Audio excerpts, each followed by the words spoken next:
இன்று உலகில் America, Israel மற்றும் ஈரான் ஆகிய நாடுகள் போரில் உள்ளது.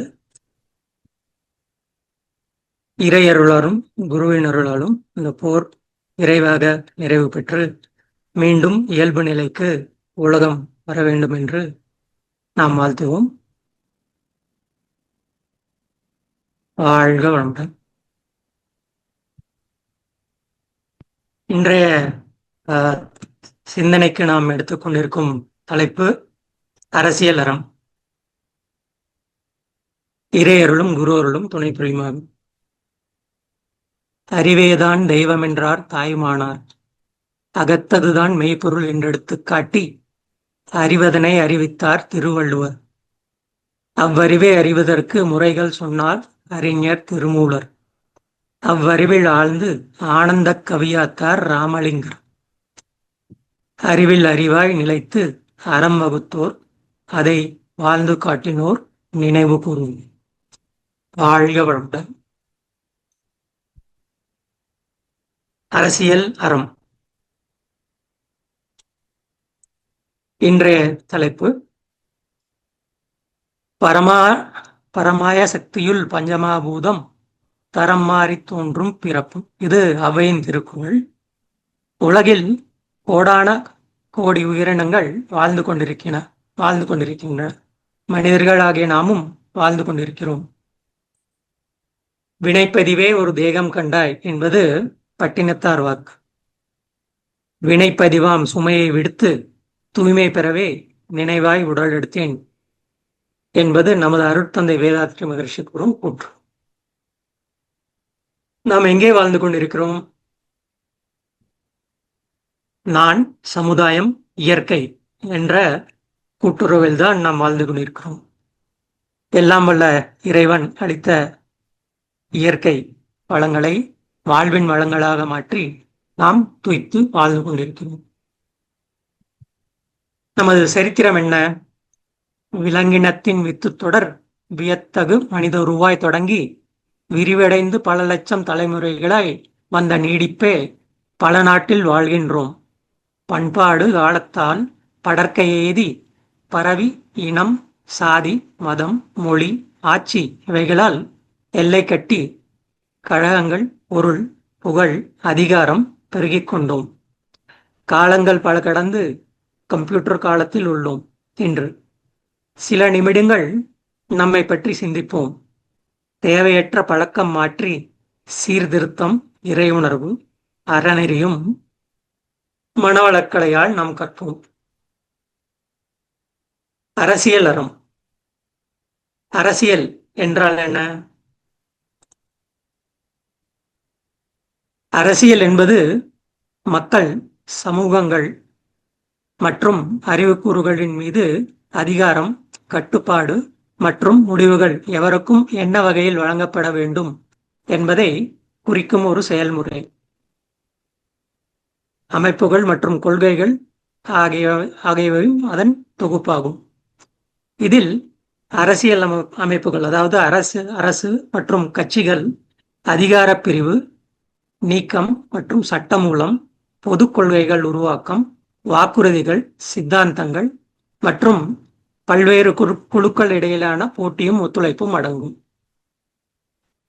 சரி, அறம் என்பது என்ன? எப்படி தோன்றியது?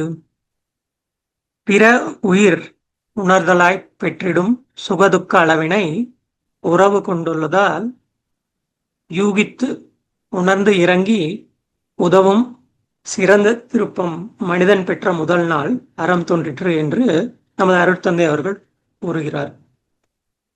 அதாவது பிற உயிர்களிலே இருக்கக்கூடிய உணரக்கூடிய இன்ப துன்பத்தை எப்பொழுது உணர்ந்தானோ அப்படி உணர்ந்த மனிதன் மக்கள் படும் துன்பத்தை போக்க வேண்டுமென்ற கருணை கொண்டு அதை செயலிலே கொண்டு வந்தானோ அப்பொழுதுதான் அறம் தோன்றியது. பிறருக்கு உதவி செய்ய வேண்டும், பிறர் துன்பம் துடைக்க வேண்டும் என்று எண்ணிய போது அறம் வளர்ந்தது. பிறருக்கு துன்பம் நீக்க வேண்டும் என்ற கருணை பிறந்த போது பிறருக்கு துன்பம் செய்யக்கூடாது என்று ஒழுக்கம் கூடவே வந்தது. ஆகையால் இந்த கருணையினாலே ஈகை முதலில் தோன்றியது. ஈகையிலிருந்து ஒழுக்கம் வந்தது. அன்று தோன்றிய அறம் பின்னால் வளர்ந்து அதுவே மதமாகியது. அறநெறிகளின் தொகுப்புத்தான் மதம் எனப்பட்டது. பின்னர் வளர்ப்போர் பெயர்களினால் பல மதங்கள் தோன்றின. ஆனால் இன்றைய நிலை என்ன? விஞ்ஞானம் மேலும் மேலும் வளர்ச்சி பெற்றுக் கொண்டிருக்கிறது. மக்களின் எண்ணிக்கை அச்சம் தரும் அளவுக்கு உலகில் பெருகிக் கொண்டே இருக்கிறது. வாழ்க்கை பொருட்களின் எண்ணிக்கை மேலும் மேலும் உயர்ந்து கொண்டே போகிறது. அரசியல் மற்றும் பொருளாதார துறைகளில் குழப்பமும் சிக்கலும் மிகுந்து கொண்டிருக்கிறது. தனி மனித வாழ்வின் அச்சம் மற்றும் பயம் சூழ்ந்திருக்கிறது. எந்த நாட்டிலும் சமுதாயத்தில் அமைதி இல்லை. இந்த நிலையில் சிந்தனை ஆற்றல் உடையவர்கள், சமுதாய நலநோக்கம் உள்ள தலைவர்கள், ஆன்மீக வழி நின்று வாழ்ந்து வரும் நல்லோர்கள் மனித குலத்தின் வாழ்க்கை நிலையை நினைத்தும் எதிர்கால உறுதியின்மையை நினைத்து வருந்தும் சிந்தித்துக் கொண்டுதான் இருக்கிறார்கள். பொருட்பெருக்கம் உண்டானால் அமைதி நிலவும் என்று பெரும்பாலானோர் நினைக்கின்றனர். இராணுவ தளவாடங்களை வலுப்படுத்தி அதன் மூலம் அமைதி காக்க முடியும் என்று சில அரசியல் தலைவர்கள் வீண் முயற்சி செய்கிறார்கள். இதிலெல்லாம் உலக அமைதி வந்து விடுமா, சமாதானம் வந்து விடுமா என்றால் இல்லை. சரி, அப்படி மனிதனுக்கு என்னதான் வேண்டும்? நாம் இப்பொழுது எங்கே இருக்கிறோம், எங்கே வாழ்கிறோம் என்று பார்த்தோமேயானால், இந்த பூ உலகில் நாம் வாழ்ந்து கொண்டிருக்கிறோம். நம் உலகில் 7 கண்டங்களும் 195 அங்கீகரிக்கப்பட்ட நாடுகளும் உள்ளது. இதில் 193 நாடுகள் ஐக்கிய நாடுகளின் சபையில் உறுப்பினராகும். 2 உறுப்பினர் அல்லாத பார்வையாளர் நாடுகளும் உண்டு, வாட்டிகன் நகரம் மற்றும் பாலஸ்தீனம். ஆக 195 நாடுகள். இன்று உண்மையின் நிலையை நாம் பார்க்கும்போது, தான் சமுதாயம் இயற்கை என்ற கூட்டுறவு உள்ளதா என்று பார்த்தோமேயானால் இல்லை என்ற பதில்தான் வருகிறது. சரி, இதற்கு தீர்வுதான் என்ன? எப்படி நாம் இந்த அரசியல் அறம் மூலம் மனிதனுக்கு என்னென்ன வேண்டுமோ அதை நாம் எப்படி தர முடியும், எப்படி பெற முடியும்? என்னதான் மனிதனுக்கு தேவை என்று பார்த்தோமேயானால் 12 தேவைகள். தேவைகள் 3: பசி, தாகம் ஆகியவற்றால் எழும் துன்பங்கள் ஒட்டி ஏற்படுகின்ற தேவைகள், அதாவது உணவு மற்றும் நீர், வெப்ப தட்ப ஏற்றத்தாழ்வுகளால் விளையும் துன்பங்கள், அதற்கு தேவையான ஆடை, வீடு, மற்ற பொருட்கள், உடல் கழிவுப் பொருட்கள் உந்துவேகத்தால் காரணமாக தேவை, அதனை போக்குவதற்கு ஆணுக்கு பெண்ணிடமும் பெண்ணுக்கு ஆணிடம் ஏற்படுகின்ற நட்பு, இது தேவை. காப்புகள் 3 என்ன? வேற்றுயிர் பகையிலிருந்து பாதுகாப்பு. இன்று அப்படி பார்த்தோமேனால் மனிதனுக்கு மனிதனே துன்பம் கொடுக்கின்ற அவல நிலை இன்று இருக்கிறது. அதற்கு வேற்றுயிர் பகையிலிருந்து பாதுகாப்பு வேண்டும். இயற்கை சீற்றத்திலிருந்து பாதுகாப்பு, அதாவது பூகம்பம், எரிமலை, வெள்ளம், கடும் கோடை, பனிச்சரிவு, நிலச்சரிவு ஆகிய சீற்றங்களிலிருந்து பாதுகாப்பு. தற்செயலான விபத்துகளிலிருந்து பாதுகாப்பு. ஒரு மனிதனுடைய திட்டமிட்ட செயல்களுக்கிடையே பிற மனிதர்களும் திட்டமிட்ட செயல்களும் சந்தர்ப்பவசத்தால் தற்செயலாக ஏற்படும் விபத்துகளிலிருந்து பாதுகாப்பு வேண்டும். ஆகிய இந்த 6 தத்துவங்களும் எல்லா உயிரினங்களுக்கும் தேவை. மனிதனுக்கு அறநெறி, அதாவது ஒழுக்கம், கடமை, ஈகை, இது 3ம் தேவை. அறிவுநிலை படிகள் 3: நம்பிக்கை, விளக்கம், முழுமைப்பேறு. குழந்தைகள் வளரும் காலத்தில் அவர்கள் பின்பற்றி வாழ்வதற்கு அறிவில் போதிய வளர்ச்சி பெறாதவர்கள் தங்கள் இந்த குறையை உணர்ந்து கொண்டு அறிவை முழுமை பெற்றவர்கள் வகுத்த வழியில் வாழ்தல் தான் நம்பிக்கை என்று நாம் அறிவோம். இதைதான் பக்தி மார்க்கம் என்று மகரிஷி சொல்கிறார். விளக்கம், அதாவது காரண காரிய விளைவு விதிகளில் தெளிவும் அத்தெளிவு வழி செயல்படுகின்ற அயரா விழிப்பு நிலையும் பெற்றதுதான் விளக்க வழி. இதை ஞான மார்க்கம் என்று மகரிஷி சொல்கிறார். முழுமை பெறு வாழ்க்கை தத்துவம், இயற்கை தத்துவம், அறிவின் தன்மை, அதன் மூலம் மற்ற முடிவு இவற்றை பற்றி முழுமையான தெளிவான விளக்கத்தை பெற்று அவற்றை அகக்காட்சியாகவே உணர்ந்து அவ்வொழியில் தன் வாழ்க்கையை அமைத்துக் கொண்டு மற்றவரும் தன் வழியை பின்பற்றி வாழத்தக்க ஒரு உதாரண புருஷனாக திகழ்வது முழுமை பேராகும். இது ஞான மார்க்கத்தின் முடிவான பகுதியாகும். ஆக உயிரினங்கள் மற்றும் மனிதன் எடுத்துக்கொண்டால் இவ்வளவுதான் தேவை.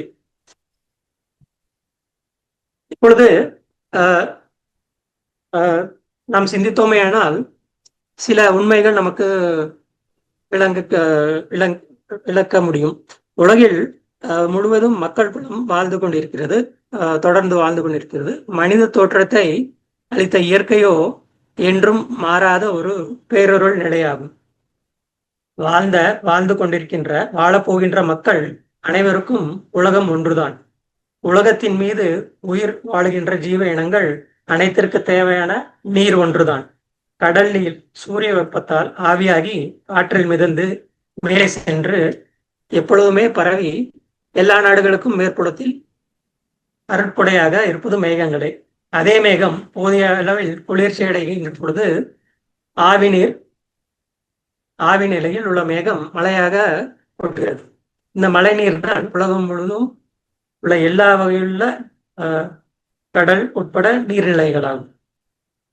மேலும் உயிர்கள் என்றால் சுவாசம் அல்லது மூச்சு இழுத்துவிடும் காலம் வரையில் அதனை உயிர் வாழுகின்ற ஜீவன் என்று கூறுகிறோம். இவ்வாறு எல்லா ஜீவன்களுக்கும் வேண்டிய காற்று மண்டலம் பூமியை சுற்றி அமைந்திருக்கிறது. எனவேதான் காற்று என்பது உயிரினங்களுக்கு இன்றியமையாத ஒன்று.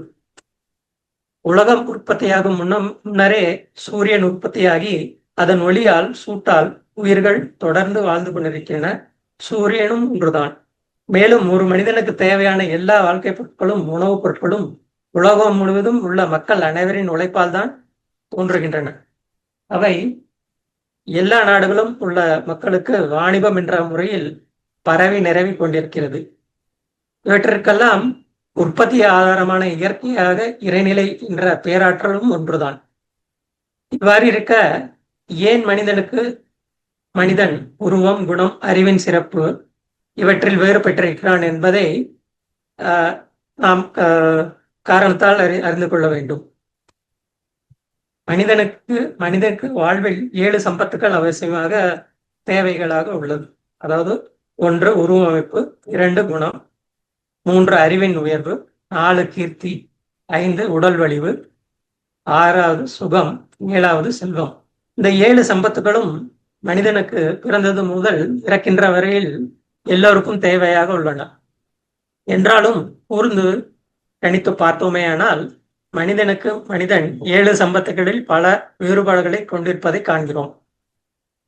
இங்குதான் மனிதவனம் அறிவை நோக்கி பயணம் செய்ய தொடங்குகிறது. என்றோ தொடங்கிய இந்த சிந்தனை ஆற்றல் நீண்ட காலமாக நிகழ்ந்து வருகிறது என்றாலும் அவை என்னென்ன என்று அறுதியிட்டு மனிதன் காணவில்லை.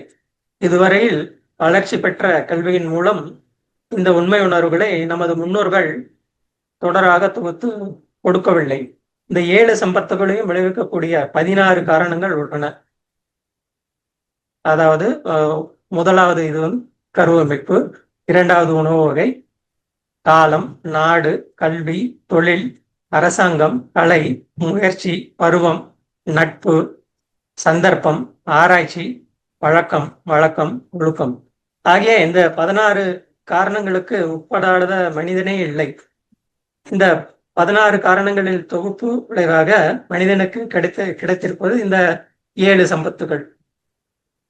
இந்த 16 காரணங்களில் எந்தெந்த ஒன்று ஏற்றமாக அல்லது குறைவாக இருக்கிறதோ அதற்கு தக்கவாறு தான் 7 சம்பத்துகளில் வேறுபாடுகள் உள்ளது. இதனை நாம் நன்கு உணர்ந்து வேற்றுமை ஒற்றுமை நாம் காட்ட வேண்டும். மனிதனுக்கு இன்பம் மற்றும் துன்பம் என்ற உணர்வுகள் இருக்கின்றன.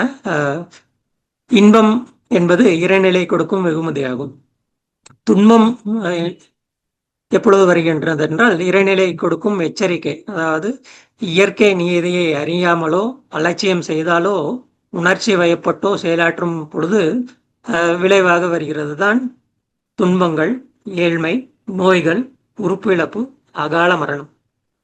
ஆக நாம் எப்பொழுதும் விழிப்பு நிலையில் இருக்க வேண்டும் என்பதை மகரிஷி அவர்கள் வலியுறுத்தி உள்ளார்கள். மகரிஷி எழுதிய நூல்களில் அணுவிஷம் என்ற ஒரு நூல் இருக்கிறது. அதில் மகரிஷி அவர்கள் 1984ஆம் ஆண்டு அமெரிக்கா பயணம் செய்கிறார். அதில் ஒரு பத்திரிகை பார்த்து அவர் பதைத்து விட்டார். அந்த செய்தியை படித்து அது என்ன என்றால் உலக நாடுகளில் அன்று இருந்த அணுகுண்டு கையிருப்பு எண்ணிக்கை போடவில்லை என்றாலும் எவ்வளவு ஆற்றலுடையது என்பதை ஆராய்ச்சியாளர்கள் வெளியிட்டிருந்தார்கள்.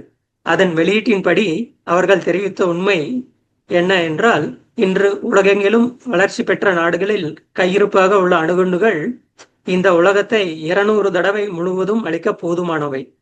இந்த உண்மையை பத்திரிகையில் பார்த்தவுடனே மகரிஷி உடலில் உள்ள எல்லா செல்களும் ஆட்டம் கண்டுவிட்டன என்று பதிவிட்டிருக்கிறார். நாம் இப்பொழுது இதே செய்தியை நாம் கேட்கும் போது கூட நமது மனதிற்கு எவ்வாறு இருக்கிறது என்று பார்த்தோமேனால் ஏற்றுக்கொள்ள தகாத கருத்துதான். அதாவது நான் அணுகுண்டால் ஏற்படவிருக்கும் அபாயத்தை கணிப்பது இதோடு நின்று விடாது. அன்று முதல் இன்று வரையில் உலகம் புதிதாக தோன்றிய அணுகுண்டுகள் எத்தனை இருக்கும் என்று நமக்கு தெரியவில்லை. அத்தோடு அன்றிலிருந்து அணுகுண்டு அதன் ஆற்றலை விட விஞ்ஞான நுட்பத்தால் இன்று பல மடங்கு பெருகியுள்ளது. அணுகுண்டை வைத்துக்கொண்டு மற்ற நாடுகளை பயப்படுத்தி விடலாம் என்ற கணிப்பு சில நாட்டு மக்களிடையே நிலவுகிறது. ஆனால் இது ஒரு காலம் சாத்தியமாகாது. அணுகுண்டு உற்பத்தி நுண்திறன் விஞ்ஞானத்தில் வந்து விட்டபடியால் எதிர்காலத்தில் ஒரு தனி மனிதனோ ஏழ்மையில் உள்ள ஒரு நாடோ ஒரு முரட்டுத்தனமான ஒரு குழுவோ செய்ய முடியாது என்று நினைக்க நம்மால் முடியாது. இந்த உண்மையை உணர்ந்து அணுகுண்டு உற்பத்தி இதோடு நிறுத்திவிட வேண்டும். இந்த அறிவு உலக மக்கள் இடையே ஒருமித்த கருத்தாக இருக்க வேண்டும். அழிவு பாதையை நோக்கி செயல்கள் எவருக்கும் வெற்றியை தராது. மனிதன் அவனை ஆராய்ந்து பார்த்தோமேயானால் இயற்கை என்ற பேராதார சக்தியை தண்ணீருக்கு சூழ்ந்த மாற்றலால் அணுக்களாகி அவைகள் இணைந்து பஞ்சபூதங்களாகி பஞ்சபூதங்களின் கலவை அண்டங்களாகி ஆகாயத்தில் மிதந்து உருண்டு இயங்கிக் கொண்டிருக்கின்றன. அவற்றில் ஒன்றுதான் நாம் வாழ்ந்து கொண்டிருக்கும் மண்ணுலகம். இந்த மண்ணுலகம் அதன் பகுதியை அல்லது ஒரு கிராம இடையுள்ள மண்ணை மனிதன் செய்தனா என்றால் இல்லை, மனிதன் செய்யவில்லை. இன்று உலகை நோக்கி கேள்வியை எழுப்பி பாருங்கள். யாரும் ஒரு கிராம் மண்ணையோ அல்லது ஒரு அவுன்ஸ் தண்ணீரையோ அல்லது ஒரு அவுன்ஸ் காற்றையோ செய்திருக்கிறார்களா? ஒரு மனிதனுடைய உருவமைப்பு எத்தனை லட்சம் ஆண்டுகளாக இயற்கை என்ற பேராற்றலினால் உருவாக்கப்பட்டு மனிதன் நாம் வாழ்ந்து கொண்டிருக்கிறோம். ஆக அழிவு பாதை ஆகிய இந்த அணுகுண்டு அல்லது மற்ற ஆயுதங்கள் மூலம் வதை செய்வது அல்லது கொள்வது எவ்வளவு இயற்கைக்கே முரண்பட்ட பாதக செயல் என்று சிந்தனையாற்றல் உள்ள ஒவ்வொரு மனிதனும் உணர்ந்த வேண்டும். அதன் தொகுப்பு தான் அணுவிஷம் என்ற அந்த நாடகம் எழுதிய உள்நோக்கம் என்று மகரிஷி அவர்கள் குறிப்பிட்டிருக்கிறார்கள். அணுகுண்டு உற்பத்தியை தடுக்கவோ மற்ற முறை மூலம் போரை உலகில் தடுக்கவோ உலக நாடுகள் ஒன்றுபட்ட பேராட்சியின் மூலமாக தான் சாத்தியம்.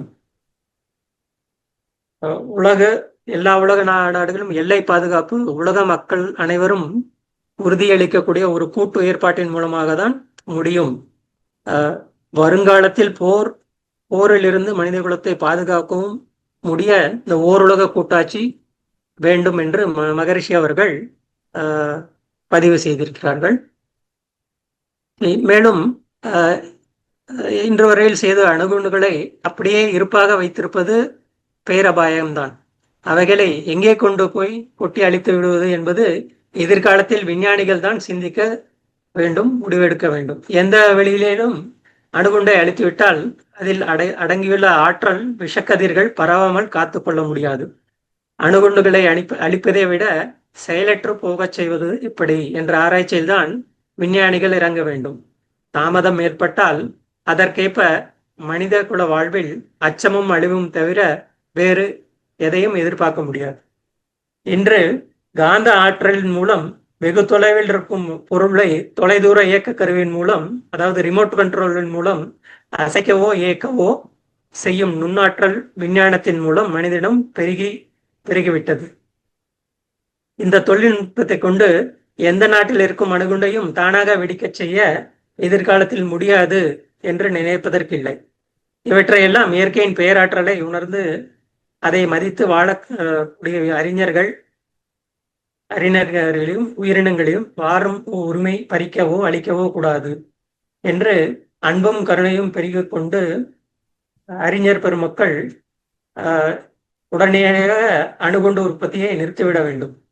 கையிருப்பில் உள்ள அணுகுண்டுகள் அனைத்தையும் செயலற்று போக செய்ய வேண்டும் என்று மகரிஷி அவர்கள் கருத்து பதிவிட்டுள்ளார்.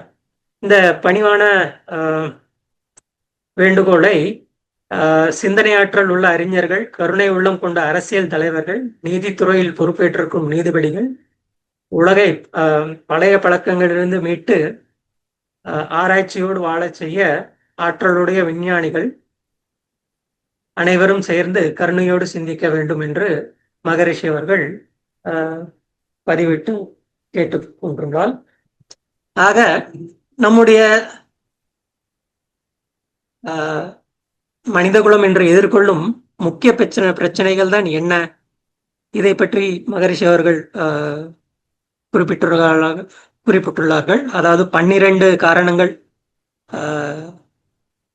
பதிவிட்டிருக்கிறார்கள். முதலாவது, இயற்கையை பற்றிய அறியாமை, கண்ணுக்கு தெரியாத சக்திகள் மற்றும் எல்லையற்ற நுண்ணிய ஆற்றல் பற்றிய அறியாமை. இரண்டாவது என்னவென்றால், எல்லாம் வல்ல கடவுள், அதன் இருப்பு மற்றும் சக்தி பற்றிய குழப்பம். மூன்றாவது எடுத்துக்கொண்டால், மனித உடல் மற்றும் மன செயல்பாடுகள் மற்றும் மதிப்புகள் பற்றிய அறியாமை, வலி மற்றும் இன்பத்தின் தன்மை, அவற்றின் உண்மையான காரணங்கள், அப்புறம் மனத்தின் தன்மை, இதனை பற்றிய அறியாமை. நான்காவது, இயற்கை மற்றும் மனித வாழ்க்கையின் மதிப்பு பற்றிய அறியாமை. ஐந்தாவது, தேவையற்ற பொருட்கள், செயல்பாடுகள் மற்றும் சடங்குகள் நிலவி வருகிறது. அதுவும் ஒரு முக்கிய பிரச்சனை. ஆறாவது, பொருளாதார ஏற்றத்தாழ்வு. ஏழாவது, அரசியல் குழப்பங்கள் மற்றும் ஊழல். எட்டாவது, உண்மையை உணராதலால் ஏற்படும் மத சகிப்பின்மை. ஒன்பதாவது, பிறப்புக்கு முன்னும் பின்னும் இறப்புக்கு பின்னும் வாழ்க்கை மற்றும் ஆன்மாவின் இருப்பு பற்றி அறியாமை. பத்தாவது, பெண்ணின் மகத்துவம், தாவர வாழ்க்கை மற்றும் உழைப்பின் மகத்துவத்தை புறக்கணித்தல். 11வது, போர் பொருட்கள் மற்றும் போர்களின் பெருக்கம். 12வது, மனித விழுமியங்களின் மகத்துவத்தையும் முன்னேற்றத்தையும் புரிந்து கொண்டு பராமரிக்க வல்ல முழுமையான கல்வி இல்லாமை. இந்த 12 பிரச்சனைகள் தான் மனித சமூகம் இன்பமாக வாழாமல் இருப்பதற்கு முக்கிய காரணங்கள். சரி, தீர்வுதான் என்ன பார்த்தோமேனால்,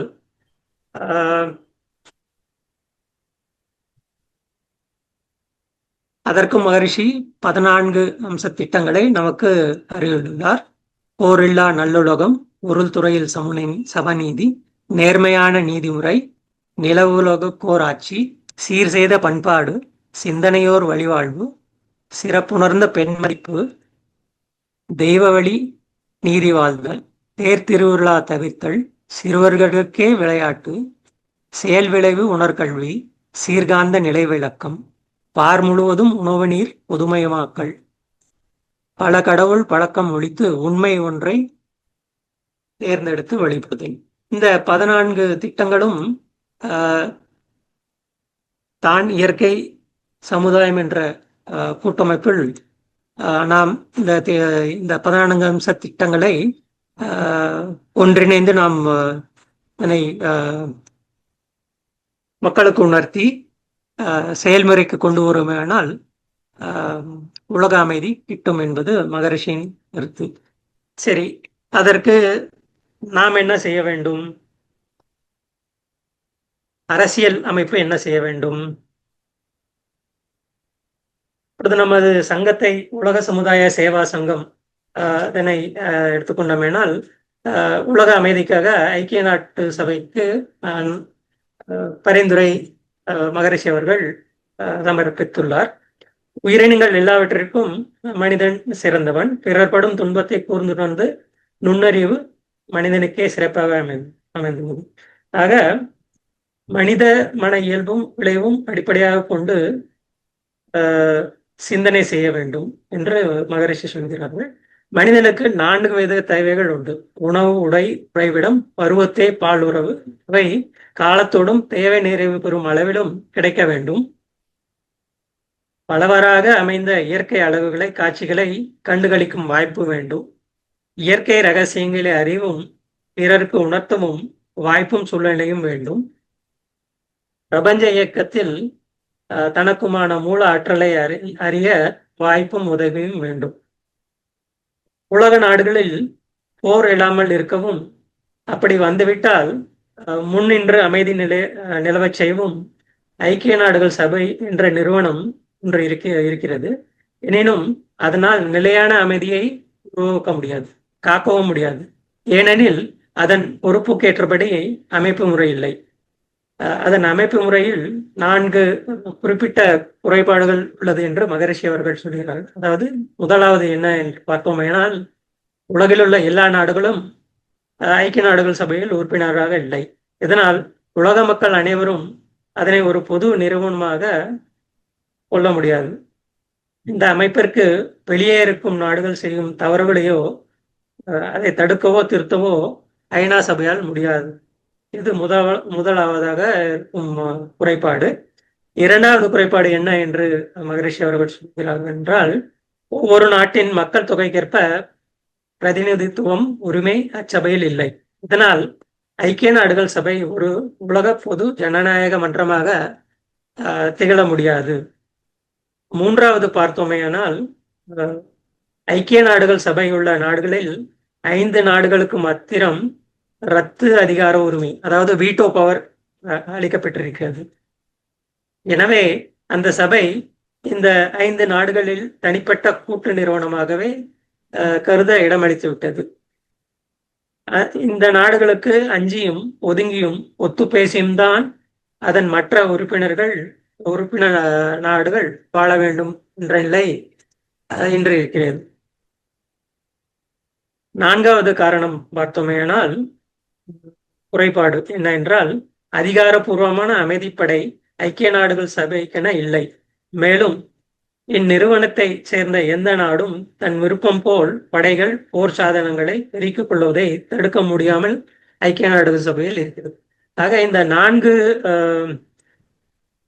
குறைகளையும் ஐக்கிய நாடுகள் சபை இந்த குறைகளை நிறைகளாக மாற்றி எப்பொழுது செயலுக்கு வருகிறதோ அன்றுதான் உலகில் ஒரு உறுதியான பாதுகாப்பு நிறுவனமாக அது செயல்பட முடியும் என்று மகரிஷி அவர்கள் குறிப்பிட்டிருக்கிறார்கள். ஐநா நிறுவனம் திருத்தி அமைக்க பெற்று வலுப்பெற செய்ய வேண்டும். அதன் மூலம் ஓரொழுக பொது சட்ட மன்றமாகவும் ஆட்சி மன்றமாகவும் திகழும். அதுவே ஒரு உலக பேரரசாக அமைந்துவிடும். அதன் மூலம் 10 அடிப்படை பொறுப்புகளை ஏற்கும் ஒரு உலக மக்கள் உரிமை சாசனம் பெற வேண்டும் என்றும் மகரிஷி அவர்கள் குறிப்பிட்டிருக்கிறார்கள். என்ன என்று பார்த்தோமேனால், முதலில் உலகில் பிறந்து வாழும் எல்லா மக்களுக்கும் சம உரிமையும் சம பிரதிநிதித்துவமும் அளிக்க தக்க முறையில் எல்லா நாடுகளையும் இணைந்த எல்லா நாட்டு ஆட்சிக்கும் மேலாதிக்கம் உடைய ஒரு உலகப் பேரரசு ஜனநாயக முறையில் அமைக்கப்பட வேண்டும், செயல்புரிய வேண்டும். இரண்டாவது, 1 கோடி மக்களுக்கு ஒரு பிரதிநிதி வீதம் அந்தந்த நாட்டு அரசாங்கத்தின் மூலம், தேர்தல் மூலமோ நியமனம் மூலமோ தேர்ந்தெடுக்கப்பட்ட தலைவர்கள் கொண்டு உலக பொது ஜனநாயக சட்டமன்றம் அமைக்க வேண்டும். அது மனித உரிமையையும் சுதந்திரத்தையும் காக்க ஏற்ற சட்டங்கள் அவ்வப்போது ஏற்றி பணிபுரியும். இந்த சட்டமன்றம் உலக பேரறிஞர்கள், நிபுணர்கள் அனைவரும் தேவையான எண்ணிக்கையில் கூட்டி ஒரு ஆட்சி மன்றம் அமைக்கும். உலக பேரரசு சட்டமன்றத்தின் மேற்பார்வைக்கு உட்பட்டு அதன் சட்டத்திட்டங்கள் அமுல் நடத்தும். இந்த ஆட்சி மன்றத்தை கண்காணிக்கவோ, திருத்தவோ, மாற்றவோ, புதுப்பிக்கவோ, கலைக்கவோ உலக ஜனநாயக சட்டமன்றத்திற்கே உரிமை உண்டு.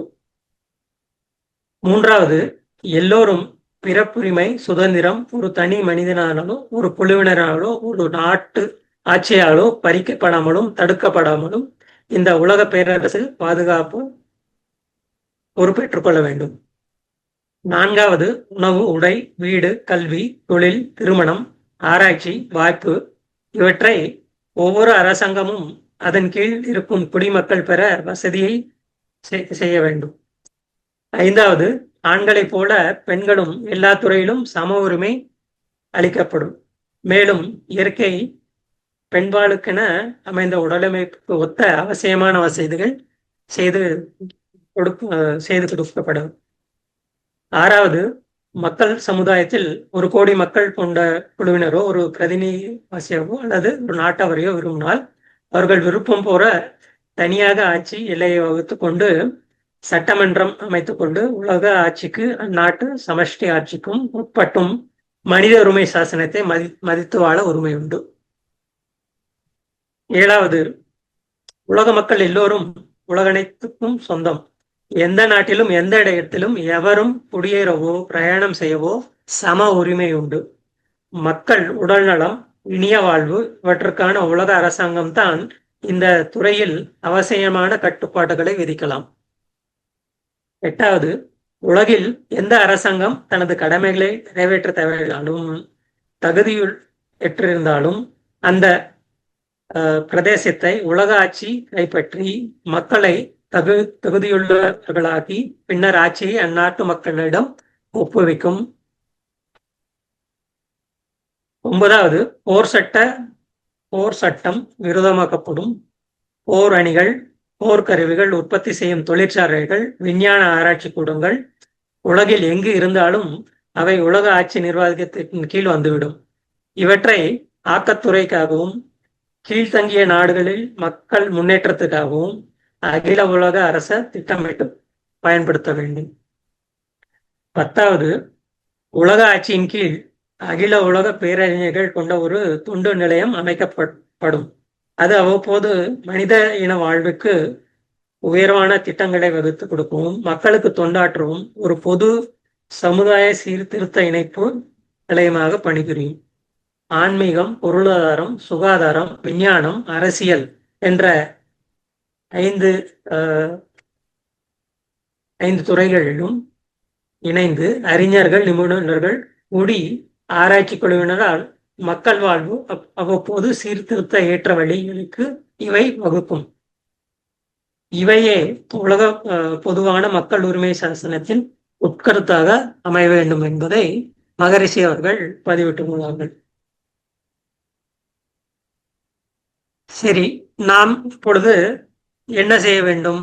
அதற்கும் மகரிஷி கர்மயோகம் என்ற உலக பொது சமயத்தில் உண்மை உணர்வுக்காக 10 நெறிமுறைகளை நமக்கு வழங்கியுள்ளார்.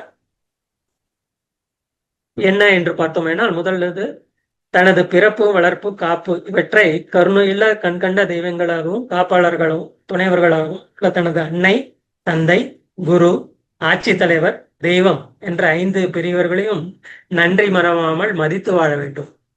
இரண்டாவது, பேரியக்க மண்டலம் முழுவதும் நீக்கமர நிறைந்த எல்லா பொருட்களிலும் உயிருள்ள உயிர்களிலும் முற்றறிவாக அருளாட்சி புரியும் மெய்ப்பொருள் எல்லாம் உள்ளது, எங்கும் உள்ளது, எல்லா அறியும் ஆற்றலுடையது. தன்னுள்ளும் தனதறிவுள்ளும் முப்பொருளாய் உள்ளது என்பதை நம்புதல், உணர்ந்து ஒத்துக்கொள்ளுதல். மூன்றாவது, எண்ணம் சொல் செயலால் தான் செய்யும் தொழில்களில் தனது நோக்கம், திறமை, இடம், காலம், தொடர்பு கொள்ளும் பொருட்கள் அல்லது மக்கள் இவற்றிற்கு ஏற்ற இன்பமோ துன்பமோ விளையும். இறைநிலையான எல்லாம் வல்ல தெய்வம் அதன் பொருள் நிலையிலிருந்து நீதியோடு வழங்குகிறது.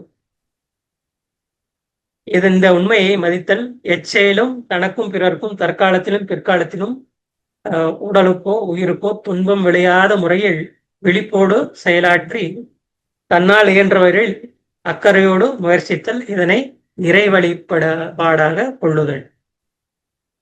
நான்காவது, உணவு, உழைப்பு, ஓய்வு, உடலுறவு, எண்ணம் ஆகிய ஐந்தையும் அலட்சியம் செய்யாமலும் மிகையாக அனுபவிக்காமலும் அளவோடும் முறையோடும் செய்து உடல் நலம், மனநலம், பொருள் வளம், சமுதாய நலம் காப்பது.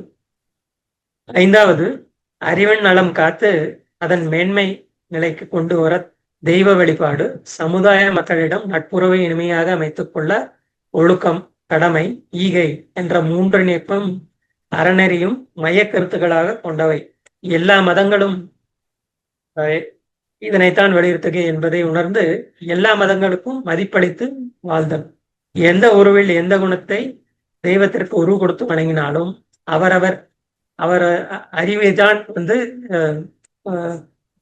வழிபடுகிறார் என்ற உண்மையை நாம் உணர்ந்து ஏற்றுக்கொள்ளுதல். ஆறாவது, தான், குடும்பம், சுற்றம், சமுதாயம், உலகம் என்ற 5 பிரிவுக்கும் ஒன்றோடு ஒன்று கெடாமல் தனது கடமைகளை ஆற்றுதல். ஏழாவது, குடும்பத்தில், சமுதாயத்தில், ஆட்சி முறையில், உலக அரங்கில் நடைபெறும் குற்றங்கள், தவறுகள், பழிச்செயல்கள் இவற்றிற்கு எந்த ஒரு தனி மனிதனையும் பொறுப்பாக்கி அவர் மீது வெறுப்போ பகையோ அலட்சியமோ கொள்ளக்கூடாது.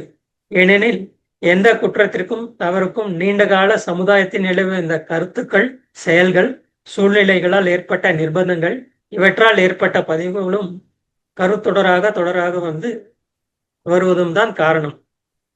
இன்றுள்ள மக்கள் மனம் தெளிந்து திருந்துவதற்கு உதவி செய்ய ஆன்மீக அறிவை வளர்ப்பதும், துன்பப்படும் மக்களுக்கு உதவி செய்வதும், வருங்கால சமுதாய அறிவு தெளிவோடு அறநெறி பின்பற்றி வாழவும், உலக நாடுகளிடையே அமைதி நிலவும் தன்னால் இயன்ற தொண்டுகளை செய்தல். எட்டாவது, பரிணாம சிறப்பின்படி எல்லா அன்னங்களையும் உருவாக்கி காக்கும் இயற்கை உலகில் உயிர்களை உற்பத்தி செய்து வளர்க்கும் பொறுப்பினை பெண்ணிடத்தை ஊக்குவிப்பதில்லை. கருணை நிறைந்த அருட்பொறுப்பை உணர்ந்து பெண் குலத்திடம் எப்பொழுதும் உரிய மதிப்புடையவராக நாம் இருப்பது. 9வது, தனது வருமானத்தில் 101 ஒதுக்கி பிறர் நலத்துக்காக செலவிட்டு வாழ்வது. 10வது, தனது ஆன்மா தூய்மை பெற அகத்தவம் எனும் அகநோக்கு பயிற்சியை பின்பற்றி சிறப்படைது. ஆக இந்த 10 நெறிகளே உலக சமயத்தில் சேர விரும்புவோர் ஒப்புக்கொள்ள வேண்டியவை. இங்கே நாம் ஒரு கவியை நான் சொல்ல, மகரிஷி எழுதிய கவியை நாம் சொல்ல நிறைவு கூறுவோம். அதாவது, வாழத் தெரியாதோர் வாழும் நாட்டில் ஆழத் தெரியாதோர் ஆண்டு கொண்டிருப்போம். ஆக நாம் மகரிஷி கூறிய படி 14 திட்டங்களையும் கர்மயோகம் என்ற நெறியையும் நாம் பின்பற்றுவோமே ஆனால் நாமும் வாழ்ந்து மற்றவர்களையும் நாம் வாழ வைப்போம் என்பது எளிமையான விஷயம் என்பது நமக்கு புரியும். சரி, இவ்வளவும் அரசியலறம் மூலம் எப்படி கொண்டு வருவது ஓருலக கூட்டாட்சி என்பதையும் மகரிஷி அவர்கள் ஒரு கவியின் மூலம் விளக்கியுள்ளார். அதாவது, உலக நல வேட்பு நமக்கு எல்லாம் தெரியும். உலகில் உள்ள பொறுப்புடைய தலைவர் எல்லாம் உயிரறிவை உள்ளுணர்வாய் பெறுதல் வேண்டும். உலகனைத்து நாடுகளின் எல்லை காக்க ஓருலக கூட்டாட்சி வலுவாய் வேண்டும். உலகில் போர் பகை அச்சமின்றி மக்கள் உழைத்துண்டு வளங்காத்து வாழ வேண்டும். உலகெங்கும் மனிதர்களும் அமைதி எனும் ஒரு வற்றா நன்னிதி பெற்று வேண்டும். ஆக அரசியல் அமைப்போ கட்சிகளோ வந்து இந்த உலக சமாதானத்தை கொண்டு வர முடியாது. அவற்றிற்கு இந்த தலைமை பொறுப்பு ஏற்பவர் வந்து உயிரறிவை உள்ளுணர்வை பெறுதல் வேண்டும். அதற்கு நாம் நமது ஆன்மீக சங்கங்கள் தான் வந்து பின்புலமாக இருந்து அவற்றிற்கு வழிகாட்டுதல் வேண்டும். ஆக நாம் இந்த மகரிஷி கூறிய கருத்துக்கள் படி நாம் இந்த பயிற்சியினை செய்து மனவக்களை பின்பற்றி நாமும் வாழ்ந்து மற்றவர்களையும் வாழ வைக்க வேண்டும். கர்மயோக என்ற கடமையறத்தை செய்ய வேண்டும். தொண்டாற்றி இன்பம் காண்போம் என்று கூறி இந்த சிந்தனை உரையை நான் இத்துடன் முடித்துக் கொள்கிறேன். வாழ்க வளமுடன். வாழ்க வளமுடன். நன்றி ஐயா. நாம் அனைவரும் உரிய நிலையில் ஐயாவை வாழ்த்துவோம். பேராசிரியர் கோபிநாத் ஐயா அவர்கள் வாழ்க வளமுடன். அவர்களது அன்பு குடும்பம் வாழ்க வளமுடன். அவர்களது ஆன்மீக தொண்டு வாழ்க வளமுடன். இன்றைய நிகழ்ச்சியில் கலந்து கொண்ட அனைத்து அன்பர்களும் வாழ்க வளமுடன். நாளைய நிகழ்ச்சிகளுக்கான அறிவிப்பு. நாளை 11/3/2026 காலை 5:15 மணிக்கு 9 மைய தவம் நடத்தி கொடுப்பதற்கு பேராசிரியர் சந்திரசேகர் ஐயா அவர்கள் மும்பையில் இருந்து இணையத்தில் இணையவுள்ளார். 6 மணிக்கு உடற்பயிற்சி மற்றும் காயக்கல்ப பயிற்சி கற்றுக் கொடுப்பதற்கு முனைவர் பேராசிரியர் சக்தி குமாரவேல் ஐயா அவர்கள் இணையத்தில் இணைய உள்ளார். 7 மணிக்கு ஆங்கிலத்தில் 9 மைய தவம் நடத்தி கொடுப்பதற்கு பேராசிரியர் நரேஷ் பாபு ஐயா அவர்கள் மும்பையில் இருந்து இணையத்தில் இணைய உள்ளார். 11 மணிக்கு பேராசிரியை சமத்துவ ராணி அம்மா அவர்கள் கோவையில் இருந்து இணையத்தில் இணைய உள்ளார். மாலை 5:30 மணிக்கு மகரிஷியின் குரலில் நித்யானந்த தவம். மாலை 6 மணிக்கு தத்துவ நிகழ்ச்சி தேரான் தெளிவு என்ற தலைப்பில் பேராசிரியர் நரேஷ் பாபு ஐயா அவர்கள் இணையத்தில் இணைய உள்ளார். இப்பொழுது கேள்வி பதில் நிகழ்ச்சி. அன்பர்கள் தங்களது ஹேண்ட் ரைஸ் பட்டனை அழுத்தி இந்த தலைப்பை ஒட்டி கேள்வி கேட்கலாம்.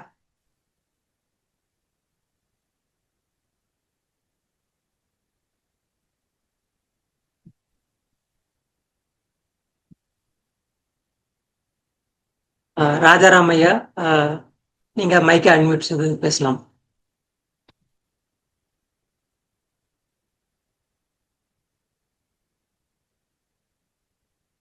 கேக்குது ஐயா? கேக்குதுங்க ஐயா. ராஜாராமன், சென்னை பழவந்தாங்கலேருந்து பேசுறையா. வாழ்க வளமுடன் ஐயா. கோபிநாத் ஐயா, மும்பை. ரொம்ப அருமையான தலைப்பில் பேசுறீங்க. அரசியல் அறம், மகிழ்ச்சியினுடைய 50 ஆண்டுகள் கனவுகள் வரப்போகுதுங்கிறத அருமையாக நீங்கள் எடுத்து சொன்னீங்க. பாயிண்டாக சொன்னீங்க. எல்லாம் சந்தோஷமா இருக்கு. நடந்தால் நல்லது தான். ஆனால் இப்போ உள்ள கண்டிஷன் பார்த்தா ரொம்ப பயமாக தான் இருக்கு. இல்லை வினா என்னன்னு சொன்னால், இப்போ ஓருலக ஆட்சின்னு மகரிஷி சொல்லிட்டாரு. அது வரத்துக்கு 150 ஆண்டு ஆகுனாரு. 50 ஆண்டு ஆயிரத்தி 100 வருஷம் இருக்கு இன்னும். இப்போ அதுல என்ன எனக்கு சந்தேகம்னாக்கா, 195 தேசங்கள் கொண்ட ஐநா சபை இருக்கு. ஆனா அதுல வந்து ஒரு 5 தேசங்களுக்கு மட்டும் அந்த ரத்து அதிகாரங்கிறது இருக்கிற வரையில் எப்படி இந்த ஓருலக ஆட்சி பாசிபிள்? நீங்க விளக்கம் தரீங்களா? ஏன் இன்று நம்ம பார்த்தோமே ஆனால் இந்த 5 வீட்டோ பவர் உள்ள நாடுகளும் பொருள் துறையில், அதாவது தங்களது பட்ஜெட்டில் எடுத்துக்கொண்டோமேனால் இராணுவத்துறைக்குத்தான் வந்து முக்கியத்துவம் தருகிறது. நம்ம பட்ஜெட் எடுத்துக்கிட்டா அவர்கள் எல்லாரும் பார்த்தா இந்த 5 நாடுகளும் பார்த்தால் மற்ற நாடுகளுடன் போர் அல்லது மற்ற நாடுகளை வந்து கவரும் செயல்கள், அதாவது எல்லை விரிப்பு, இதில் தான் வந்து ஈடுபட்டுள்ளனர். இப்ப ம், அந்த 5 நாடுகள் இப்ப தனியாக இது பண்ணா, மீதியுள்ள நாடுகள் எல்லோரும் ம், இணைந்து நாம் வந்து ஒரு குரல் கொடுக்க வேண்டும். அதற்கு ம், பார்த்தோமேயானால் இப்ப யார் இந்திய நாட்டுக்கு ஒரு முக்கிய பங்கு இருக்கிறது.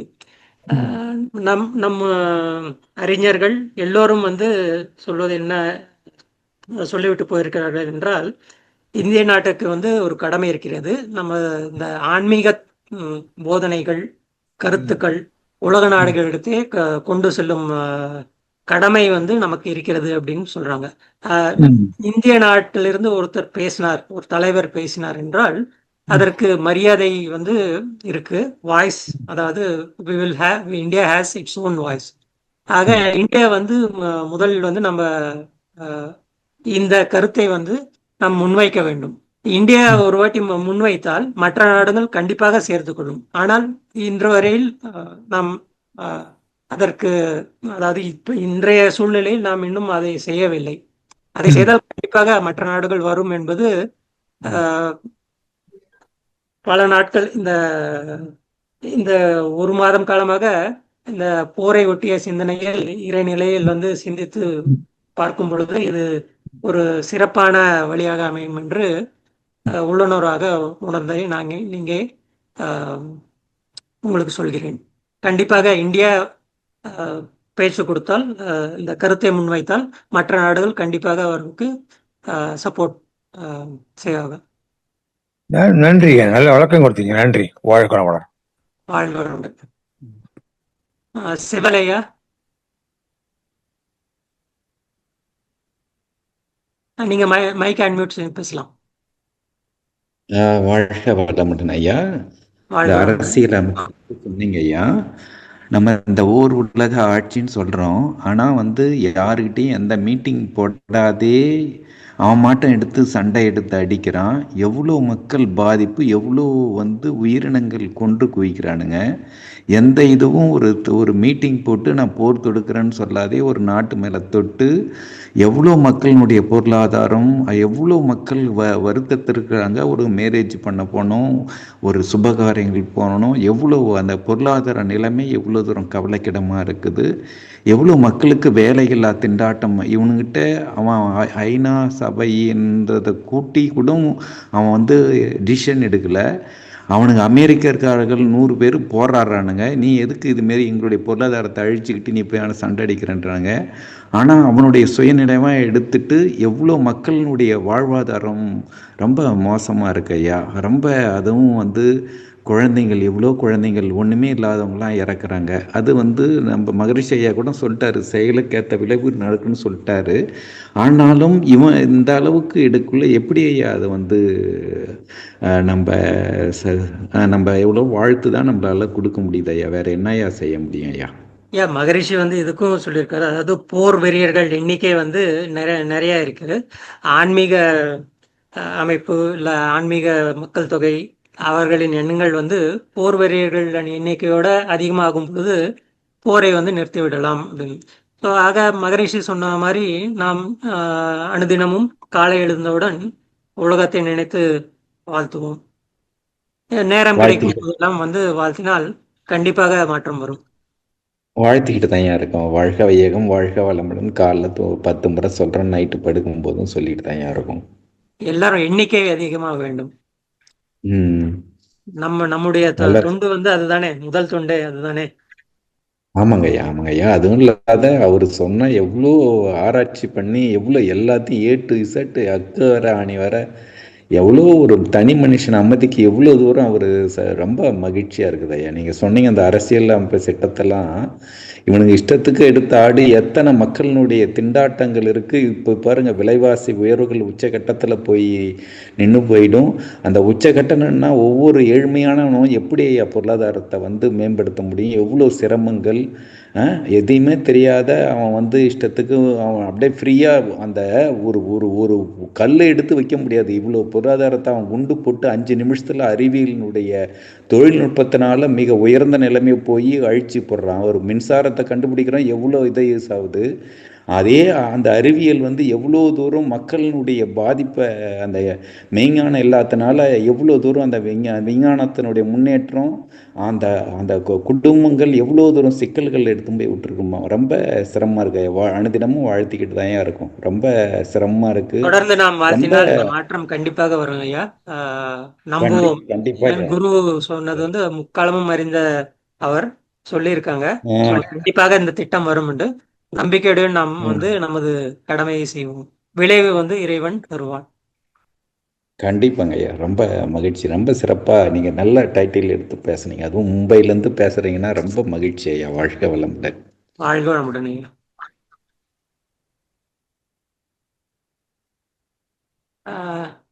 இந்திராணி அம்மா, நீங்க பேசலாம். வாழ்க வளமுடன் ஐயா. வாழ்க வளமுடன் அம்மா. வாழ்க வளமுடன். நல்ல தலைப்பு ஐயா. தற்சமயத்துக்கு தற்காலத்திற்கு மிகவும் அவசியமான தலைப்பு. நல்ல சிறப்பான உரை. சாமிஜியினுடைய உலக சமாதானம், ஊர்லக ஆட்சி, அத்தனை நூல்களிலே உள்ள கவிதைகளை எடுத்து அதனுடைய தொகுப்பு சாராம்சத்தை அருமையா வளர்க்குனீங்க. பிரமிப்பா இருக்கு, கேட்கறதுக்கு நல்லா இருக்கு. ஆனா பிரமிப்பா இருக்கு. இதெல்லாம் நடக்கும்னு நம்பிக்கை நிறைய இருந்தா கூட அவ்வப்போது ஒரு தொய்வு, இப்படி நடக்கும் அப்படின்னு ஒரு ஆற்றாமை மனசுல வந்துருது ஐயா. அது வராம இருக்கணும். ஆனா வாழ்த்திக்கிட்டு தான் இருக்கோம். வாழ்க வையகம், வாழ்க வையகம், வாழ்க வளமுடன்னு வாழ்த்திக்கிட்டு இந்த உலக நாடுகள் இன்னைக்கு இருக்கிற இந்த சூழ்நிலையை பார்க்கும்போது இந்த வீட்டோ பவர் உள்ள நாடுகள் எல்லாம் கொஞ்சம் சிந்திச்சு பார்க்கணுமே ஐயா. மனித தர்மம், மனித நேயம், மனிதாபிமானம் எதுவுமே இல்லாம அவங்களால எப்படி இருக்க முடியுது? அவங்கவுங்களுக்கு குடும்பம், சுற்றம் எல்லாம் இருக்கு. அப்படி இருக்கும் பொழுது இப்படிப்பட்ட ஒரு கொடூரமான செயலுக்கு எப்படி ஆளாகிறாங்க? அவங்களால எப்படி முடியுது? நீங்க சொன்னீங்க இந்தியா முன்னெடுத்து சென்றால் இது நடக்கும். அதோட மெய்ஞானம் உள்ள நாடு இந்தியா. மெய்ஞானத்துல அதிகமா. ஆனா நம்ம நாட்டிலே இன்னும் அந்த ஒற்றுமையை நாம கடைபிடிக்க முடியலையே ஐயா. அப்படிங்கும்போது மகரிஷி வந்துட்டு அவர் உயிரோடு இருந்த காலத்தில் எல்லா பக்தி மார்க்கம் ஆன்மீக தலைவர்கள் எல்லாம் வந்து ஆலியார் கூப்பிட்டு ஒரு நிகழ்ச்சி நடத்தினாரு. அது எல்லாருக்கும் தெரியும். இப்ப நம்ம இந்த ஆன்மீக இது ஒருமைப்பாடு, அதாவது இந்தியாவிலே பார்த்தீங்கன்னா பல்வேறு ஆன்மீக அமைப்புகள் இருக்கிறது. அவங்க எல்லோரும் வந்து ஒன்றிணைந்து வந்து செயல்பட்டாங்கன்னா இன்னும் நல்லா வந்து இதாகும். மகரிஷி வந்து பார்த்தீங்கன்னா மகரிஷி வந்து இன்னொரு கருத்தும் கூட வச்சிருக்காரு. அதாவது தமிழ்நாட்டு அரசுக்கு என்ன அப்படின்னு பார்த்தீங்கன்னா, தமிழக கோயில்களில் சில கோயில்களை தேர்ந்தெடுத்து இந்த ஆன்மீக போதனைகளையும் இணைத்து வந்து வழங்க வேண்டும் என்று மகரிஷி வந்து ஒரு கருத்து வச்சிருக்காரு, கோரிக்கை வச்சிருக்காரு. இந்த கோரிக்கையும் வந்து நம்ம தமிழக அரசுக்கு அடுத்து யாருடைய ஆட்சி அமைகிறதோ எல்லா ஆன்மீக தமிழகத்தில் உள்ள எல்லா ஆன்மீக தலைவர்களும் சேர்ந்து இந்த கோரிக்கையை மீண்டும் வந்து முன்வைக்க வேண்டும். அந்த மாதிரி கோயில்கள் வந்து முன்னுதாரணமாக இந்தியாவில் உள்ள எல்லா கோயில்களிலும் அது வந்து பரவும் அப்படிங்கிறது வந்து மகரிஷின் கருத்து. ஆமா, அவர் சொல்லியிருக்காங்க ஐயா. அவங்க சொன்ன அந்த 10 வாழ்க வளமுடன். வாழ்க வளமுடன். நன்றி.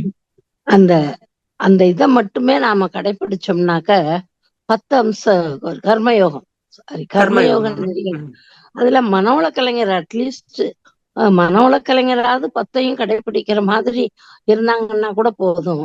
அதே கற்றத அப்படியே கடைபிடித்தோம் அப்படின்னு சொன்னா கூட ஓரளவு பர்சன்டேஜ் உயரும். இந்த 5 நம்பிக்கையோட வந்து நம்ம பண்ணுவோம். இறையருள் என்றும் துணை புரியும். ஆமாங்க ஐயா, ஆமாங்க ஐயா. அதுதான் நடக்கும். நம்பிக்கையோட கண்டிப்பாக நடக்கும்மா. நடக்கணும். நடந்தாதான் இந்த உலகம் உய்ய முடியும். வாழ்க வளமுடன். வாழ்க வளமுடன். நன்றி ஐயா. மிகச்சிறந்த சிறப்பான சிந்தனை உரை. வாழ்த்துக்கள். வாழ்க வளமுடன். வாழ்க வளமுடன்.